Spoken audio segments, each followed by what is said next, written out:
Assalamualaikum warahmatullahi wabarakatuh. Nama saya Elistin Anggraini dengan NPM 201600028 dari Prodi PGSD 4B. Di sini saya akan membuat video pembelajaran untuk memenuhi tugas akhir pada mata kuliah Pendidikan IPS di SD kelas lanjut dengan dosen pengampu Bapak Hermansyah Trimantara SPD MPD. Baik, di sini saya akan menjelaskan tentang sumber daya alam dan kegiatan ekonomi.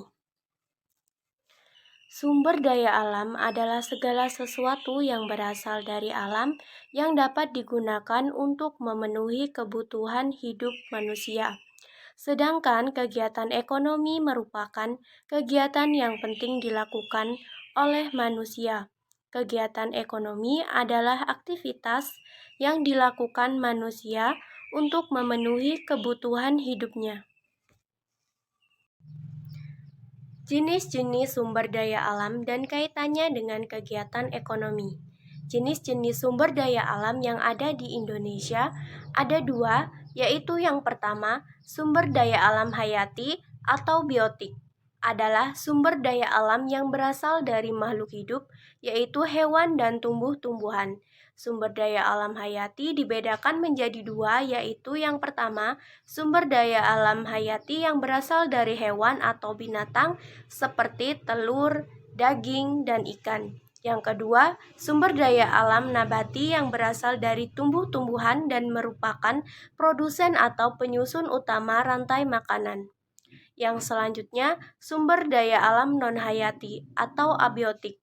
Sumber daya alam non-hayati ini berasal dari benda-benda mati seperti tanah, air, udara, sinar matahari, dan hasil tambang. Contoh pemanfaatan sumber daya alam dalam kegiatan ekonomi yaitu pemanfaatan hasil perkebunan. Hasil perkebunan dimanfaatkan dalam kegiatan ekonomi misalnya tebu, karet, lada, kopi, kelapa sawit, tembakau, coklat, cengkeh, vanili, dan kelapa. Manfaat sumber daya alam yang ada di lingkungan provinsi ada 7. Yang pertama, sumber energi dan bahan bakar. Sumber daya alam yang umum dimanfaatkan adalah minyak bumi dan gas alam. Yang kedua, pembangkit listrik seperti air, panas bumi, sinar matahari. Yang ketiga, memenuhi kebutuhan pangan manusia seperti hewan ternak dan tumbuhan. Yang keempat, kebutuhan sandang atau pakaian, contohnya wol dari bulu domba atau sutra dari kepompong ulat sutra. Yang kelima, kebutuhan tempat tinggal, yaitu pohon yang dijadikan kusen atau perabotan rumah tangga.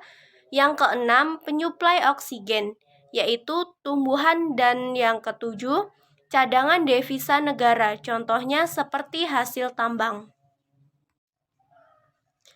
Perlunya menjaga kelestarian sumber daya alam, yaitu untuk mengurangi resiko kepunahan sumber daya alam. Kepunahan sumber daya alam ini akan merugikan manusia dan lingkungan, karena manusia akan kekurangan kebutuhan. Namun, jika kita menjaga kelestarian lingkungan dan mulai menggunakannya dengan secara hemat, sumber daya alam tidak mudah habis ataupun punah. Hubungan sumber daya alam dengan kegiatan ekonomi masyarakat. Sumber daya alam yang ada sangat erat hubungannya dengan kegiatan ekonomi masyarakat. Setiap kegiatan ekonomi masyarakat harus dapat memanfaatkan sumber daya alam yang kita miliki. Sebagai contoh, masyarakat pedesaan akan memanfaatkan tanahnya untuk ditanami berbagai tanaman pertanian maupun perkebunan. Bentuk-bentuk kegiatan ekonomi di lingkungannya ada 3. Yang pertama, ada kegiatan produksi. Kegiatan produksi adalah aktivitas yang mampu menghasilkan suatu produk, barang, atau jasa. Yang kedua, kegiatan distribusi. Kegiatan distribusi merupakan sebuah aktivitas untuk menyalurkan barang atau jasa dari produsen kepada konsumen. Dan yang ketiga, kegiatan konsumsi. Kegiatan konsumsi merupakan aktivitas penggunaan barang atau jasa yang dihasilkan produsen. Aktivitas pemanfaatan sumber daya alam dapat dibagi ke beberapa bentuk, antara lain yang pertama aktivitas pertanian, yang kedua aktivitas perkebunan, yang ketiga aktivitas peternakan, yang keempat aktivitas pertambangan, yang kelima aktivitas perikanan, dan yang keenam aktivitas kehutanan. Pengaruh kondisi alam terhadap kegiatan ekonomi. Kondisi alam beserta sumber daya alam yang terdapat di dalamnya berpengaruh terhadap mata pencaharian masyarakat. Misalnya desa yang berupa dataran rendah dan tanahnya subur. Pada umumnya, penduduknya bermata pencarian sebagai petani. Mereka menanam padi dan tanaman pangan lainnya. Penduduk yang tinggal di pegunungan biasanya berkebun tanaman keras ataupun sayuran, sedangkan penduduk yang tinggal di daerah pantai maka kebanyakan bermata pencaharian sebagai nelayan.